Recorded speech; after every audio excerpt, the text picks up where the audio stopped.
You got into the safety business because you wanted to protect people, but somewhere along the way, the job started controlling your time, your schedule, your priorities, even your income potential.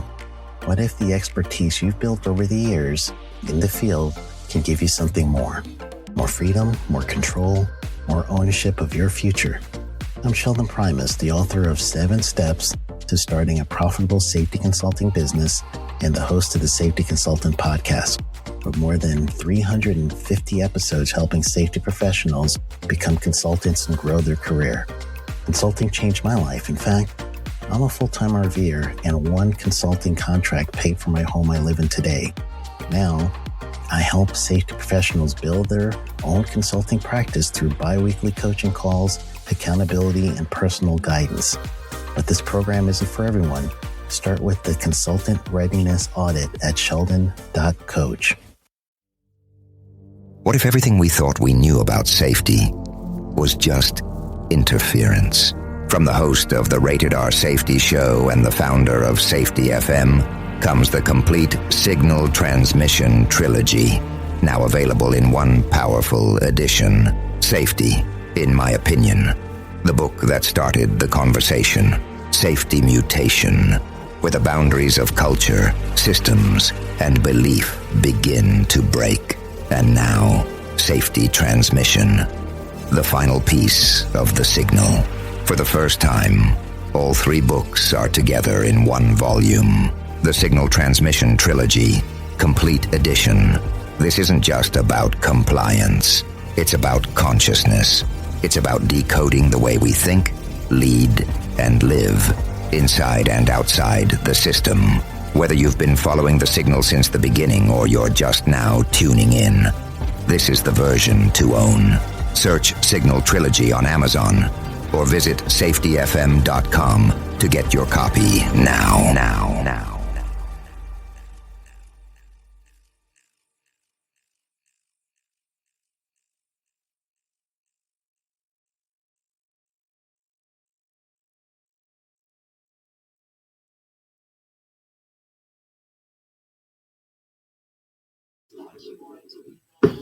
How you doing? We're just going to get started here. We're going to start out with our share screen with our introduction.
Hi, this is Jim from Safety World. Hi, this is Jim from Safety Wars. Before we start the program, I want to make sure everyone understands that we often talk about OSHA and EPA citations, along with some other regulatory actions from other agencies, legal cases, and criminal activity. Everyone is innocent until proven guilty in a court of law. Proposed fines are exactly that, and they are often litigated, reduced, or vacated. We use available public records, news accounts, and press releases. We cannot warranty or guarantee the details of any of the stories we share, since we are not directly involved with with these stories, at least not most of the time. Enjoy the show. This show is brought to you by Safety FM.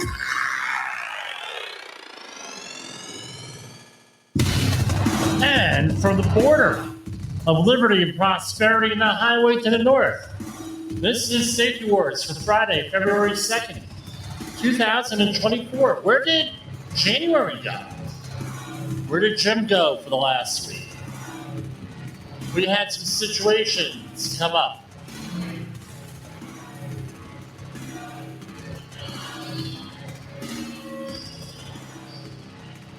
That's what's going on. We had some situations. One day we'll be able to discuss that.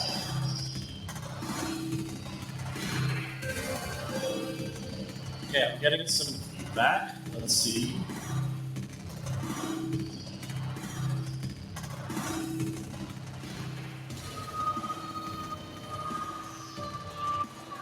How's everybody doing out there? Now we're not getting feedback.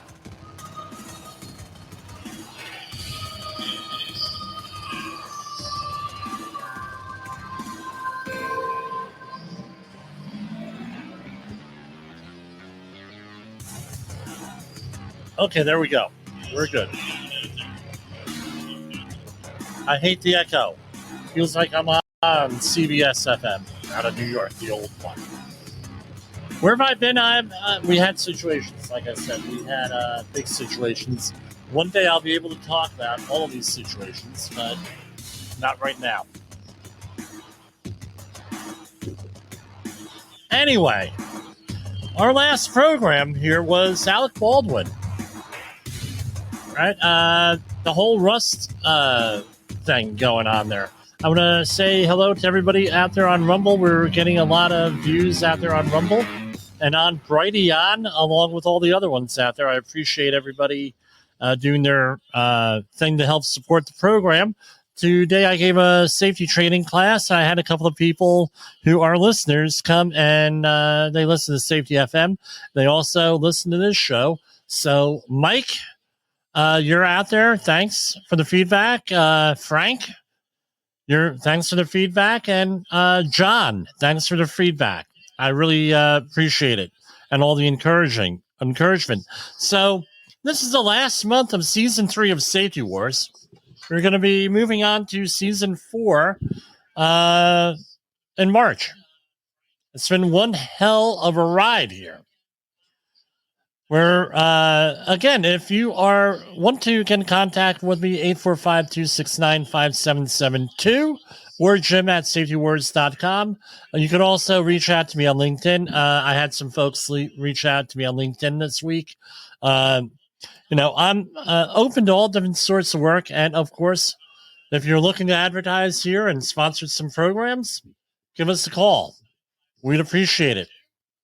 The other thing, so we had discussed, like I said, Alec Baldwin the last. Why do we keep on talking about Alec Baldwin? I'm just fascinated by this whole thing, especially since it was a workplace accident. Any way you look at it, and the way that they managed it, and the issues that are coming up. Just remember, all these things that are going on here started with a workplace accident, a workplace fatality, not. Allegedly, and again, I'm going to say allegedly not doing a lot of requirements out there that you have to under OSHA, even in the movie industry. We're going to have an interview coming up in the next month on someone who's an expert on safety in the movie industry, and we'll be discussing it. So this happened on Wednesday of this week. Alec Baldwin pleaded not guilty Wednesday of involuntary manslaughter of cinematographer Helena Hutchins during filming of the movie Rust in 2021. According to multiple reports, after the actor was indicted earlier this month, Baldwin pleaded not guilty to the new charge in Santa Fe, New Mexico, where he was initially charged with 2 counts of involuntary manslaughter that were eventually dropped last year. Now, the inside story here is this. There is an inside story. So, well, what kind of inside story? Well, there is an inside story. Al Baldwin, right? everything's, and again, an insurance policy, generally speaking, now I'm not an insurance guy, but an insurance policy, uh, uh, uh, no, will not cover you for criminal acts, right? Will not cover, it just won't, right? There is an exemption. So you cannot cause something that's a criminal act and then say, well, I have an insurance policy. I'm sure out there are companies that would insure you, but it's similar to the New York State, pardon me, with the scaffold law. Yeah, you can have an insurance policy to protect you under scaffold law stuff. And if you're from New York, you know what that is. I looked into it, and my insurance agent, who was been on the program, Don Becker, said it's actually pretty simple. It's basically your gross. The premium is your gross receipts from last year. I said, "Wow!" You said, "Yeah, that's the way it is." I'm sure that nobody wants. It's very difficult to get insurance in that area. So why do I mention this? Alec Baldwin is reportedly worth. From CelebrityNetWorth.com, quoted at $70 million. I don't know if that's accurate or not, but he's been very successful in his career. And those that I'm looking at other stuff saying like 65, 70 million. Now, do you think, and this is a commentary on our legal system here, do you think that a prosecutor is going to want to prosecute you if they know that you have millions of dollars? This is the way it is. And you can afford the attorneys. Does a prosecutor want to do that? A local prosecutor like this, right? Maybe a state case, right? Capital murder. That's something in the state of New Mexico, especially for something that has a minimal criminal penalty. Something I've heard some things like 5 years in jail. One guy already went, basically a suspended sentence. Another gentleman. And are you, so you have a 5-year sentence for, again, he killed, he allegedly did something that killed someone, according to the prosecutor. Alleged. Now, now 5 years in jail or whatever, something like that, or maybe now you're a prosecutor and you're going to have someone who's able to, $65-70 million worth, according to most accounts here. He's going to spend $5 million on an attorney to fight this. I'm just speculating. Now you're an attorney, prosecutor. Now you have to go against someone with $5 million budget who's going to tie this up in court, probably, because that's part of the game, versus what you have. That's going to be and they actually had to allocate, and that all comes into probably my speculation, my opinion, why they dropped the case last year, was that they had, and I've read a couple of articles that said they had to get their ducks in a row, put everything in, right? No, ducks, right? In a row, and go out, and now we can afford to prosecute him. That's what I've heard. And again, to my knowledge, with this type of case, there is a lot of times not a statute of limitations here with this. So that's what they have to deal with and what they're fighting against here with him. So just keep that in mind. We see all of this stuff out there, right? And why law enforcement or why prosecutors do what they do. My opinion, money. If they know that you're going to fight them, guess what? Not going to happen. Same thing with a lot of regulatory agencies. They're going to make sure that they have an airtight case before they start going after you a lot of times, because they know they're going to be tied up in court for a long time. That's why a lot of provisions that I think Robert Kennedy Jr., running for president, has mentioned this. Not an endorsement, but I heard him on an interview, has mentioned this, where a lot of environmental laws, like Clean Water Act is one of them, and there are several other. A private citizen could sue somebody under that if they feel the EPA is not enforcing a law. Right? So they're able to do that. So that, the environmental industry, that is not an uncommon thing with that, where you have private individuals suing. So, because the government doesn't have the resources there.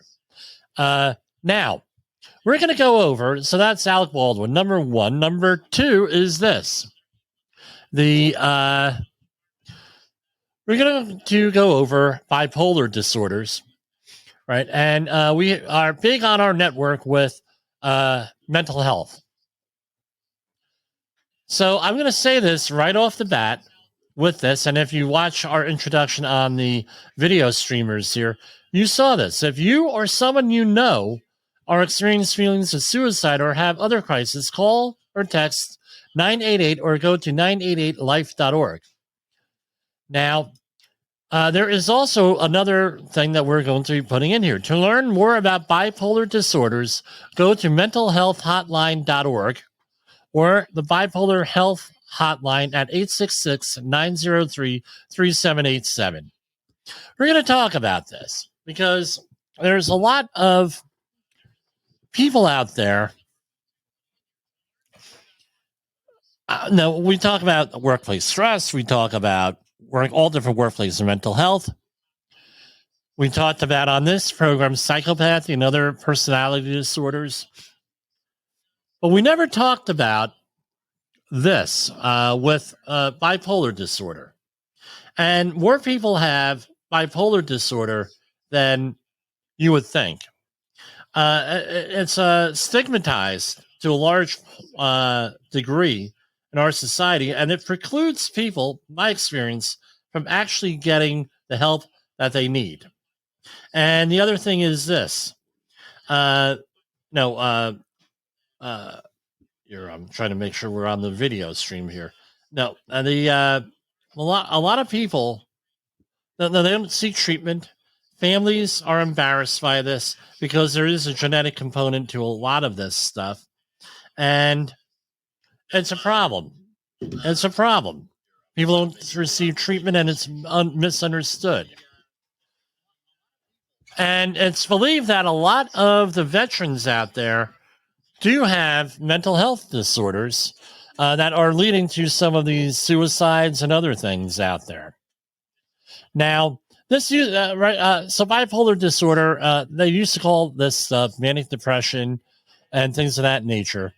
And they had some other terms, but they call it bipolar, right? Just like the old George Carlin line, things get more complicated as we go on with terms here. So the mental health hotline.org, 866-903-3787. And our bipolar disorder hotline is always here to offer you guidance, support, and empathy. We don't see you as damaged, broken, or beyond assistance, whether you have a formal diagnosis or think you may have a bipolar disorder. We want to guide you to the right treatment. This is from mentalhealth.org. Every year, approximately 5.7 million Americans, which accounts for about 2.6% of the population, grapple with bipolar disorder. I'm wondering if all of the craziness we're seeing out there in the last couple of years is related to this. The condition can have a significant impact on a person's life, disrupting their daily activities and diminishing their overall well-being. Seeking treatment for bipolar disorder begins with open and sincere communication among individuals affected by the condition, their families, and healthcare providers. Unfortunately, a considerable number, as high as 51% of those with bipolar disorder, choose not to pursue treatment due to either a lack of insurance coverage or the fear of facing social stigma. Right? Why you may need it, right? Disorder outline going on. So here's some other statistics. 5.7 million adults with bipolar disorder. The standard median age of onset of bipolar disorder is 25 years. However, the illness can start in early childhood or late 40s and 50s. Bipolar disorder has a heritable component, meaning genetic, which with over 2/3 of those with the condition having at least one relative with the illness. Males and females share the statistically about the same amount, 2.8, 2.9. Untreated bipolar disorder can reduce the expected lifespan by 9.2 years. People with bipolar disorder have a higher risk of suicide. Studies reveal 15 to 17% of those affected committing suicide. Right? Why? all different problems with that. Bipolar disorder is a mental health condition that causes significant shifts in mood, marked by periods of heightened emotions, aka mania or hypomania, which is what they call manic, right? And periods of low mood, known as depression. That's why they called it manic depression in years gone by.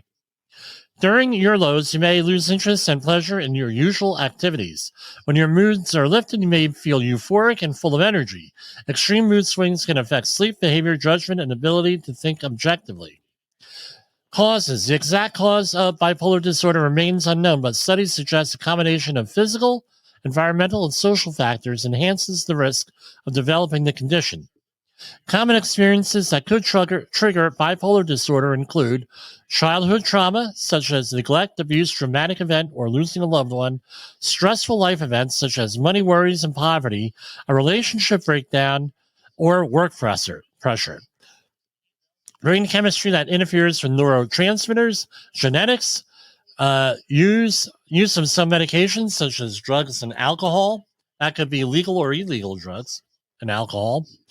Types of, I added that one, all right, because we had a program on that a couple weeks ago. Okay, Siri, be quiet.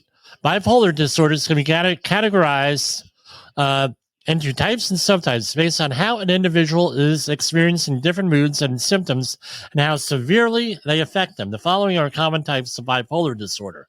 Bipolar 1. You may be diagnosed with bipolar 1 if you experience the following symptoms.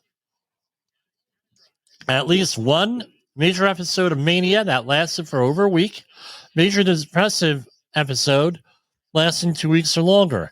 Bipolar 2. The manic episode is less severe in bipolar 1.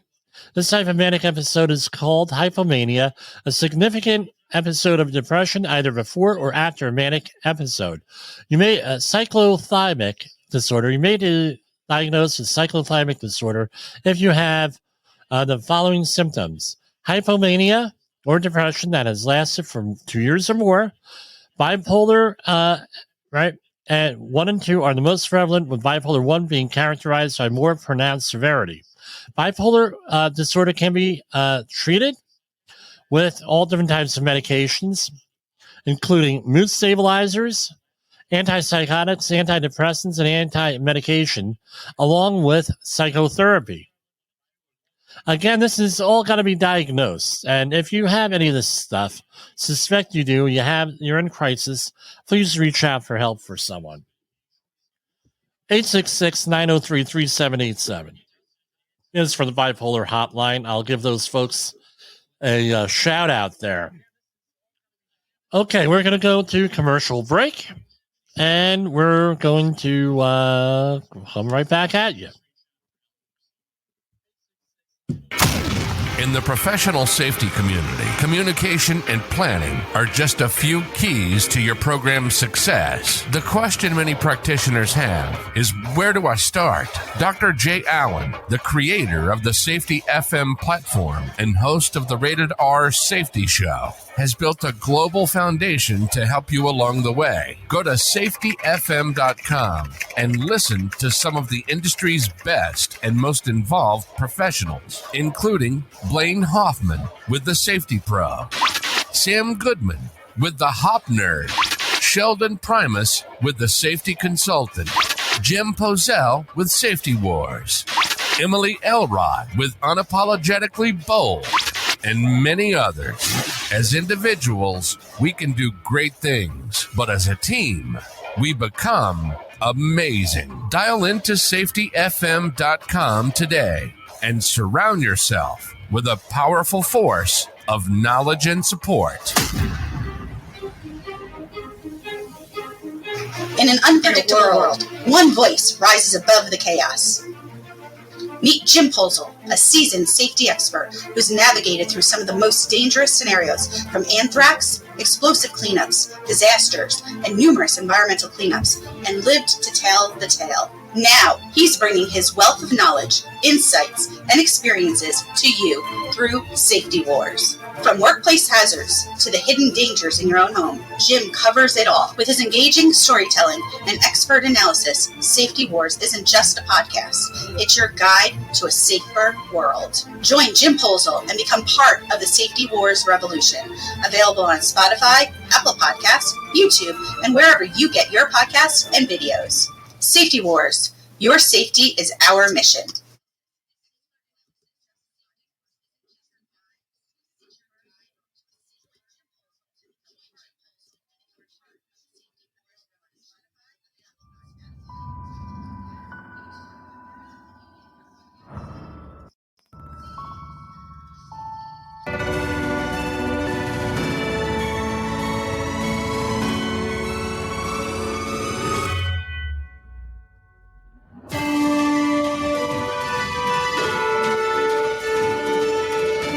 You're listening to A Triumphant Return.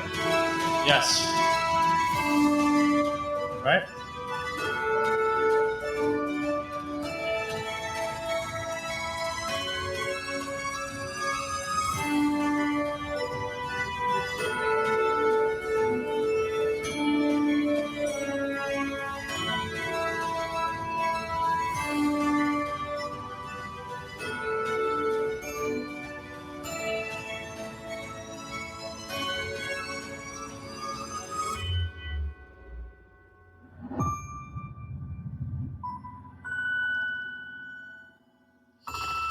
Okay, we're going right on into our... Hold on here. We're going into our regular news and views here. Hold on. Sound. All right. Our regular news and views here. Missed a lot of that there OSHA news. A lot of the OSHA news this week. We had a lot of stories. I don't know what their deal is as far as releasing press releases. It seems like the Department of Labor main place, right, the main website releases a lot more stuff. Now, this is right from Region 2 out here, and I'm going to say this again. Everyone's innocent until proven guilty. Everybody is. That's basically everyone's innocent until proven guilty. These things are legislated, litigated, vacated, and every other kind of thing. So these are proposed violations and proposed citations, not the final thing. All right. So here we have a company. Department of Labor finds New Jersey Transportation Company $437,000 after inspectors find workers exposed to safety and health hazards at a Paulsboro site. Paulsboro is across from Philadelphia. In New Jersey speak, it's around exit 2 or exit 3 on the New Jersey Turnpike.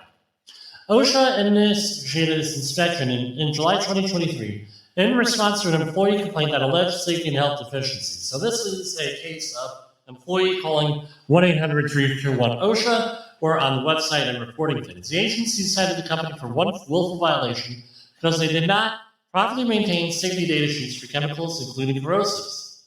3 repeat violations involved chemical container labels that were not updated. Therefore, workers were not made aware of the new names of chemicals, IWAS stations that were not properly maintained, and medical evaluations that were not conducted for workers prior to respirator use. So this would be, especially if you're in a transportation company, this would be a perfect program, a perfect section to give them. Say, hey, listen to this guy, Safety Wars. He's at about 24 minutes after the hour. He talks about this stuff. All right, so let's go and see what this is here. With this, do they have...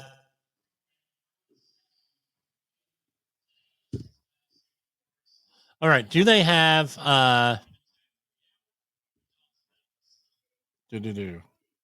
right, so here we have this. They're not giving the complete thing, but let's see what they got here. Now, usually they give a much more detailed report, and No, they're not doing it. All right, good. Yeah, and there's no rhyme or reason for what they do here. So here we have citation 1 proposed medical services and first aid. This is 1910 151C, where employees are exposed to injurious corrosive materials. Suitable facilities for quick drenching or flushing of the eyes and body were not provided within the work area for immediate emergency use. Adjacent to the trailer maintenance bay at such, and was up in Massachusetts on January 2023, and at times prior, the employer did not ensure that employees had immediate access to eye wash. Right, and it goes into a whole bunch of stuff, ANSI standards on here. And this was a proposed fine of $4,900, and this is $66. And this is from the previous time that they were there. And we have number 2 was Hazard HAZCOM, 1910 1200, right? Standard, or you have to have HAZCOM training, and not only that, but things need to be labeled properly.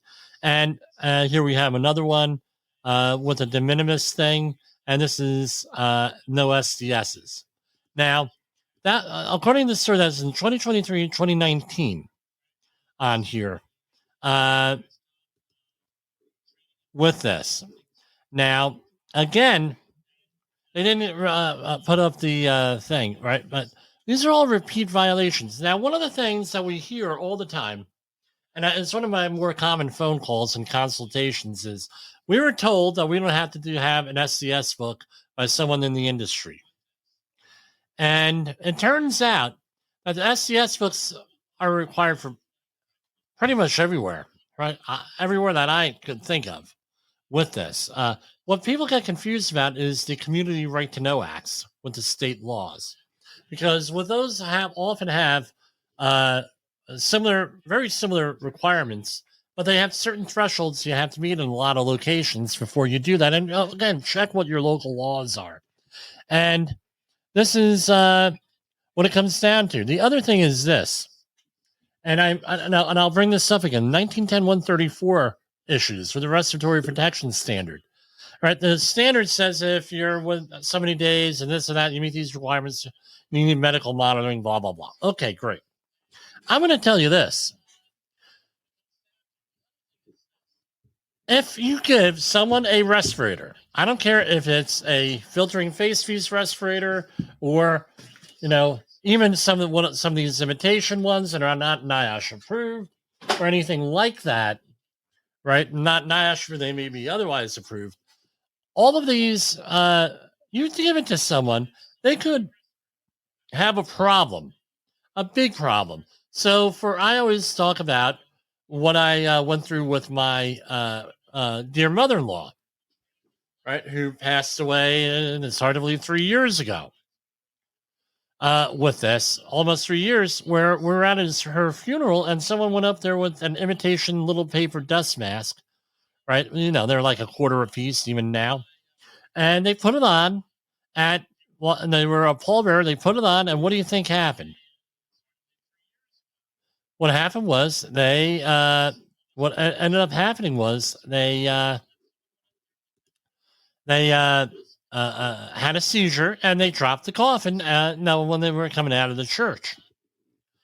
Why do I keep bringing this up? Is that this is not on paper. This is reality.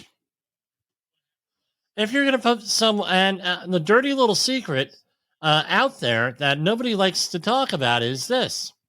The reason why they recommend masks, one of the reasons was rather than N95 respirators for everybody, right? We talk about supply issues. We talk about it. Well, guess what? If it's not NIOSH certified, companies believe that they don't have to give any respiratory protection training, no medical monitoring, no nothing. And you know what? OSHA is not going to say a lot. Who's going to say something? It's going to be workers' comp or lawsuits and everything else, right? Torts when people have that kind of situation that we experience. Yeah, an OSHA is not going to go out with and inspect the several 100 million workplaces to try to find out. No, they're not going to do that. They'll concentrate on hospitals. They'll concentrate, they don't need N95 medical applications, things of that nature. And why do I talk about respirators again? Because anytime now, the medical facilities I've been in the last week, every one of them have required masks, mandatory, because we have a huge COVID outbreak. Here we had a situation where a funeral that I know of on Monday in my family, they had a COVID outbreak at the funeral. Big deal here, right? So something to think about here. Now, make sure that again, if you're not sure, give us a call, 845-269-5772. Our next one, U.S. Department of Labor cites Silver Creek plumbing contractor after 34-year-old employee's fatal fall and exposure to hydrogen sulfide. So way back when I got involved in the health and safety field, 1992, a former employer of mine got pulled in on a job in South Jersey where a police officer, and there's a plaque dedicated to this police officer where let me see if I can get his name. South Jersey, 1992. So,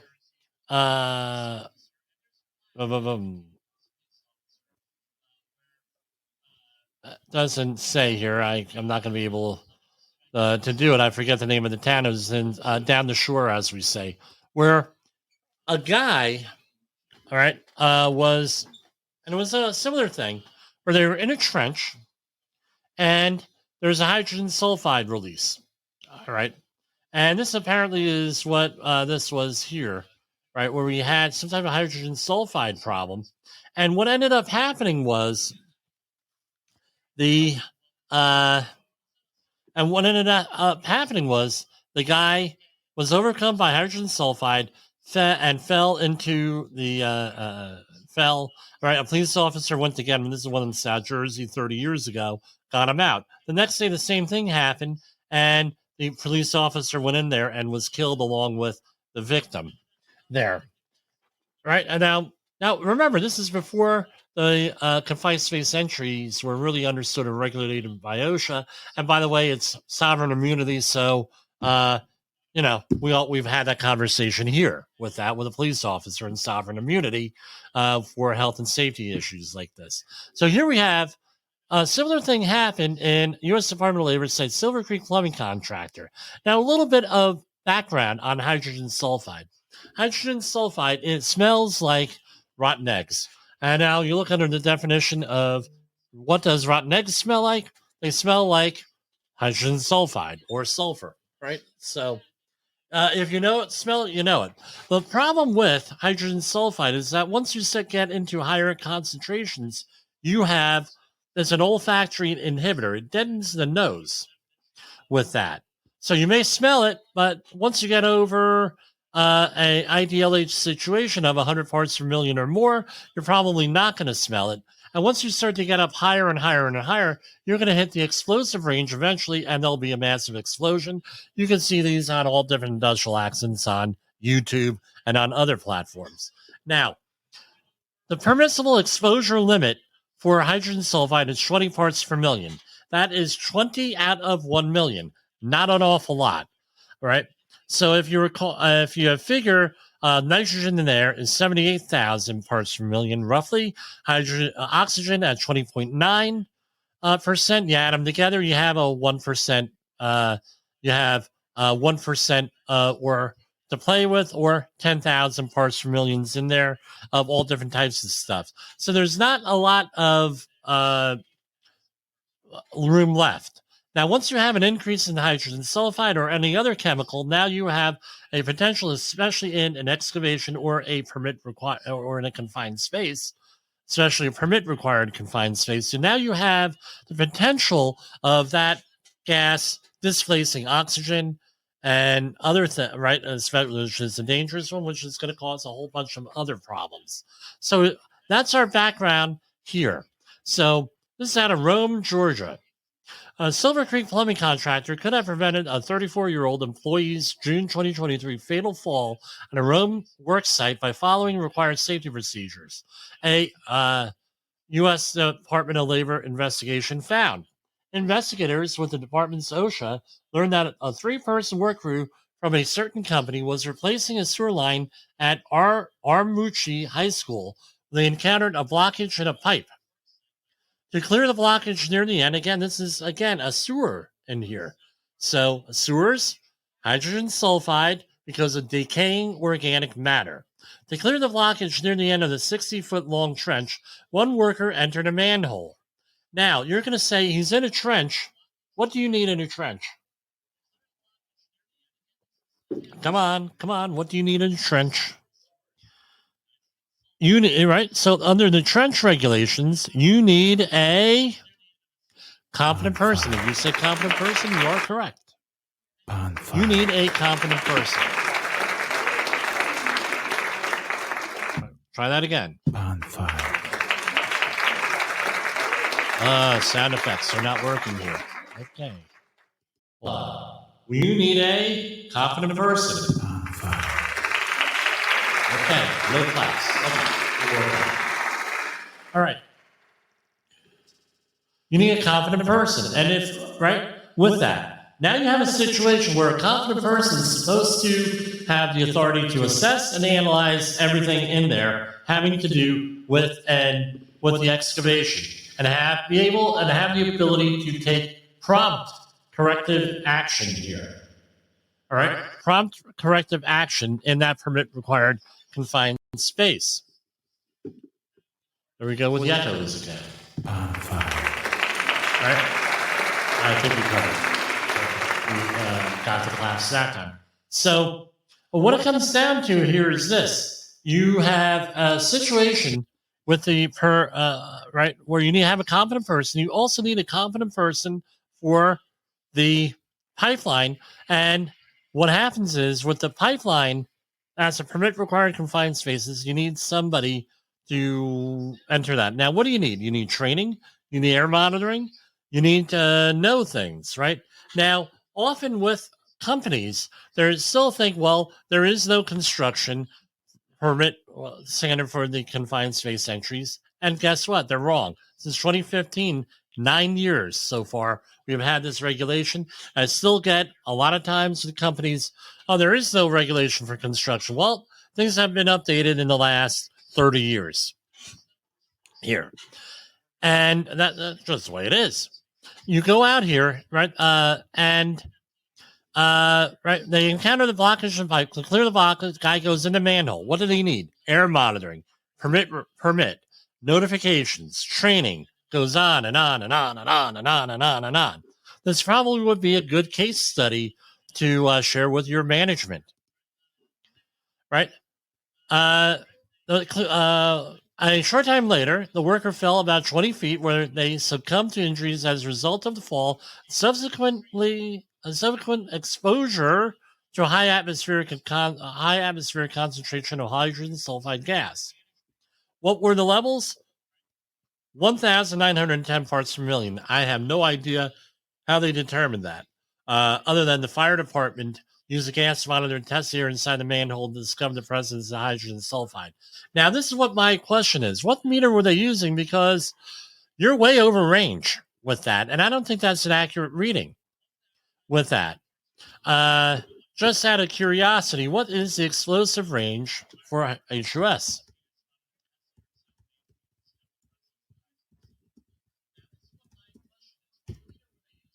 Explosive range of hydrogen sulfide is roughly between 43,000, that's 4.3%, a concentration, 43,000 and 45. So they weren't in danger of having a explosion with levels like this, right? Where they monitored, but we don't know that unless you monitor it. So what they OSHA cited employee for a couple of things. Let's check this out again. Everyone's innocent until proven guilty here. Now let's scroll on down. Okay, citation 1, item 1, type of violation serious. A stairway, ladder, ramp, or other safe means of egress was not located in trench excavations that were 4 feet or more in depth so as to require no more than 25 feet of lateral travel for employees. So they're a 6 foot deep by 60 foot long trench. The employer exposed employees to fall hazard and that there was no ladder or other safe means of access or egress. Here we have citation 1, item 2, type of violation serious. Employees were, that's 4688. Employees were working in excavations in which there was an accumulated water or excavations in water that was accumulating and adequate precautions had not been taken to protect employees against the hazards posed by water accumulation. All right, $4,688. Citation 1, item 3. They have to keep. Now, this is something where I disagree with the regulation. The regulation is definitely, in my opinion, is not strict enough. All right. Now, you have an excavation. When an excavation is going to be caving in, it, generally speaking, rule of thumb is going to be whatever the depth of the excavation, you take that, multiply it by 2/3 or 66%, and that is where the soil will cleave. That is according to what I've read and my experience and the training that I have. Some of you are going to write me and say, no, that ain't true. That's a bunch of baloney. Well, okay. Now, in my experience, this is right. So before you have a collapse, the soil cleaves, meaning you get cracks in it. And so let's say you have a 10-foot deep trench. Now, the 10-foot deep trench, you have type C soil, right? And you have to have that. Again, you need a little trading glass. You go back 6.6 feet from the edge. That's where you got to look for the cracks. Now, what the regulation requires is this. Regulation requires 2 foot of any soil piles have to be 2 foot or more back. Again, this is where you could get into trouble with that. Citation 1, item 4, another one. All right. No inspection. If it was not inspected, you do not have a piece of paperwork. Guess what? Was not inspected. Citation 1, item 5, another $4,600. People not protected from a cave-in. Citation 1, item 6. Employer did not perform pre-entry testing. Right? As far as atmospheric testing, if they're replacing a sewer line, you need that. Another $4,600. Now, this is when citation 2, item 1, type of violation serious. This is when the employer decided that its employees would enter permit required confined spaces. The employer did not develop and implement a written permit space entry program that complied with 29 CFR 1926.1204 and implemented at the construction site. On July 12, 2023, the employer exposed employees to fall and hydrogen sulfide inhalation hazards, and that the employer did not develop and implement a written permit space entry program before employees were allowed to enter a manhole that was approximately 20 feet in depth to clear a blockage in a sewer pipe. That is the maximum. Then again, remember things have updated, right, since this year. $156,259. So for a grand total of $187. Something to think about, folks. Right? Completely unnecessary. And here we have, and I have sound effects for this one. Let's see if it'll work. Here. Hold on. Okay.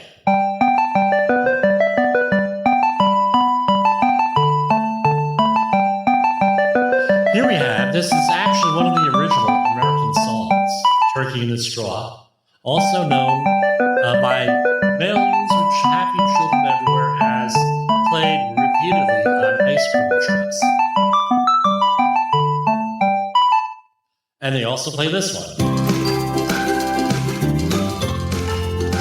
A happy song.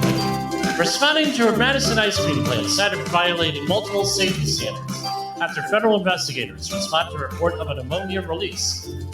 Usually this has to do with some type of refrigeration. Responding to a report of workers being exposed to anhydrous ammonia.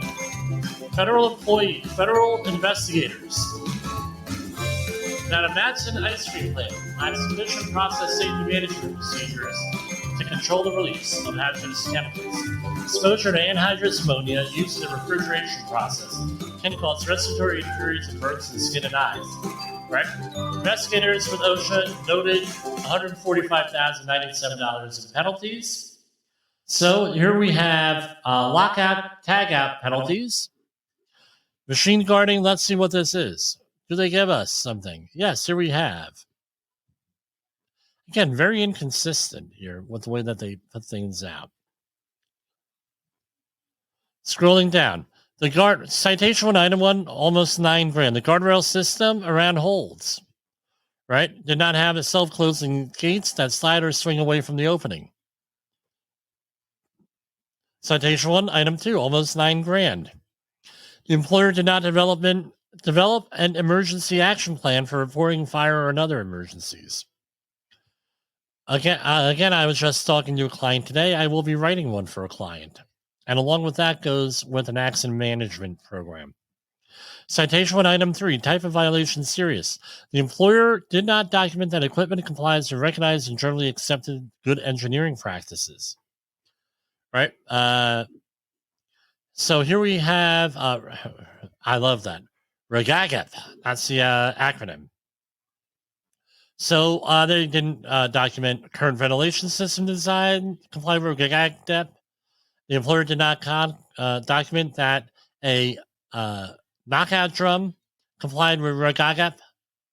And the employer did not document the alleyway, also machine room, complied with REGAGEP. Now, they're requiring an abatement certification, right? On that one, they call it out specifically. So $11,162. Now, what does this mean? OSHA cannot write out all of the regulations for every situation you're going to be able to get yourself into. Every work situation. So they have a couple of things.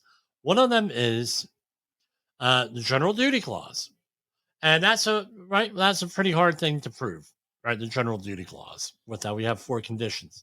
So what they have are some other stuff in the process safety management standard. 1910-119 is the documenting and complying with equipment that complies with recognized and generally accepted good engineering practices. So you have to have somebody with an engineering seal in general to go and certify this, right? Is basically what it comes down to. That's my understanding. I'm going to stop the share and let me double check that here. It's worth the double check here.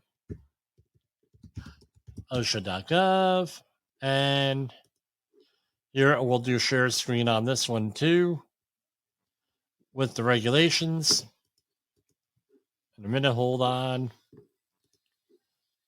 Laws and regulations and general industry, and we'll go down to 119. And let's share a screen here. So here we have process safety management of the highly hazardous chemicals. Right? And so here we have a process. What does that apply? A process which involves a chemical at or above the specified threshold quantities listed in Appendix A. Class Category 1 flammable gas. Right? And going on where it applies here. So they cited them under, let me bring this back. Right? Here we have, here we go, 1910-119 D3. So let's go down to D3. It's information pertaining to the equipment and processes. Information pertaining to the equipment and processes shall include all of the listed, including, hold on, D3 little 2. The employer shall document that equipment applies to recognized and generally accepted good engineering practices. Right here, you click on this and you get standard interpretations. And here we have an ammonia refrigeration system. And this is July 7, 2015. This was updated. They went back and they replaced it. So again, with that, it doesn't really apply necessarily to this. But what the idea is that you have to have someone signing off on this with some type of industry standard or something like that, and designed criteria. Where have I seen this also get into problems? Here, you get into problems for whatever reason. You get into problems with painters, right? And this often happens with painters with their process, their abrasive blasting pots. You say, well, what do you mean? Well, a lot of these pots are homemade, right? So they'll take a little piece of this one, they'll cannibalize this, they'll manufacture this, they'll fabricate this, and they'll get this. There's one serious situation in South Jersey a number of years ago where a company went out and they created one of these things and did not inspect it. There was no paperwork on it, so I'm told. Again, this is what I'm told. And they had an issue, and somebody got hurt and killed. And again, no paperwork. So what my painting clients did was they went out and made sure they got they were compliant all along. They said, you know what, Jimmy, let's do this again and let's revisit this. And we ended up redoing all of this stuff and to make sure everything's in there. Again, not exactly the same thing, but everything got inspected, everything in there, right? The other thing is this: if you void the warranty on a lot of parts if you start doing things by homemade stuff, or doing a field mod by Joe Schmo rather than Joe Schmo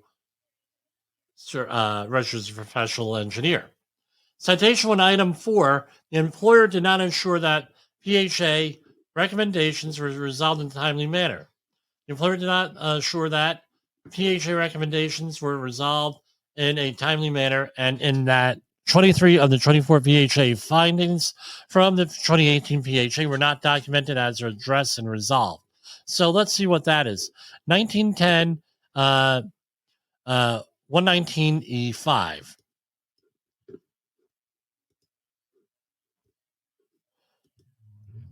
And give me a second here. I start commenting on this stuff. I'm normally not scripted, so what ends up happening is we do the journal indice 119, and this was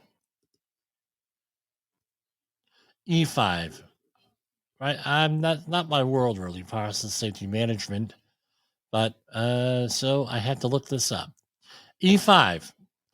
The employer shall establish a symptom to promptly address the team's findings and recommendations on here. So basically, there is a team. I'm trying to get the acronym here.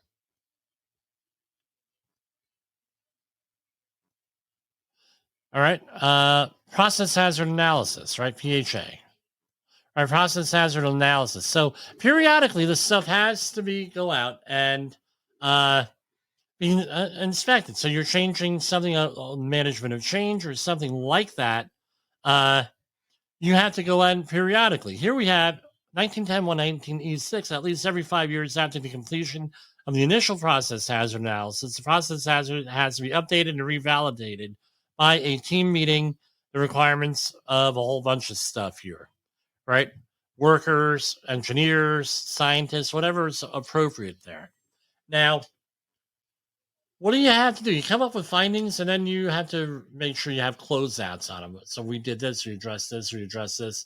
We didn't address this for this reason, and you go through the whole thing. So that's every 5 years. Now, what ends up, what's the point to all of this? what do they go after? Paperwork. Gotta have to make sure your paperwork's up to date. That's why, I was talking to a client today, right? Every January, I make sure all the hazard assessments are done. Every January for all my clients, I put a reminder. And if nothing's been updated, I need an email on it, put it in writing, put it in a file somewhere. Very important that you have proof that you do this stuff. Again, no management of change, nothing updated. Here, when things changed, citation 1, item 6, another $11,100, right? And going on and on and on and on. So, citation 1, item 8, serious, lockout tagout, $11,100. Lockout tagout, another one, $15,000. No planning, no training, nothing like that. No procedures, lockout tagout. Machine guarding, another $15,600. And then another one for HAZCOM, written hazardous communication. So what do we have here? A grand total, and this is like death by 1,000 cuts here, $145,097. This is an issue here for all of us. Why? Again, here we didn't have a report of a injury. Hopefully there wasn't an injury there. I hope so. But we have a situation where people are not doing what they need to do in the workplace, right? It's cheaper. All these things are easily remedied, probably. It's going to cost you a whole hell of a lot less than $147,000, right? And it's just the way it is. So I will hopefully see you next week. We won't have any more stuff hitting the fan here. And I just wanted to thank everybody for your support and hanging in there with us through these trying times here. And we'll get through it. Believe me, we'll get through it. And we're going to get through it better than we were before. For Safety Wars, this is Jim Polzel, and we are going to do our outro. I'm a little bit rusty here, guys. We're going to go ahead and do our outro. And see you next week.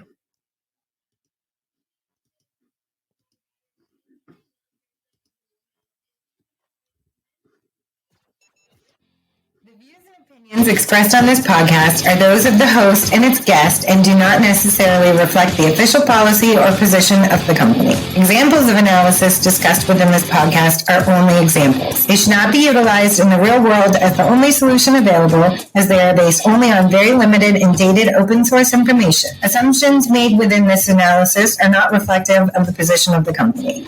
No part of this podcast may be reproduced, stored in a retrieval system, or transmitted in any form or by any means, mechanical, electronic, recording, or otherwise, without prior written permission of the creator of the podcast, Jay Allen.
You got into the safety business because you wanted to protect people, but somewhere along the way, the job started controlling your time, your schedule, your priorities, even your income potential. What if the expertise you've built over the years in the field can give you something more? More freedom, more control, more ownership of your future. I'm Sheldon Primus, the author of 7 Steps to Starting a Profitable Safety Consulting Business and the host of the Safety Consultant Podcast, with more than 350 episodes helping safety professionals become consultants and grow their career. Consulting changed my life. In fact, I'm a full-time RVer, and one consulting contract paid for my home I live in today. Now, I help safety professionals build their own consulting practice through bi-weekly coaching calls, accountability, and personal guidance. But this program isn't for everyone. Start with the Consultant Readiness Audit at sheldon.coach. What if everything we thought we knew about safety was just interference? From the host of the Rated R Safety Show and the founder of Safety FM comes the complete signal transmission trilogy, now available in one powerful edition. Safety, in my opinion, the book that started the conversation. Safety Mutation, where the boundaries of culture, systems, and belief begin to break. And now, Safety Transmission, the final piece of the signal. For the first time, all 3 books are together in one volume. The Signal Transmission Trilogy, Complete Edition. This isn't just about compliance. It's about consciousness. It's about decoding the way we think, lead, and live, inside and outside the system. Whether you've been following the signal since the beginning or you're just now tuning in, this is the version to own. Search Signal Trilogy on Amazon or visit safetyfm.com to get your copy now.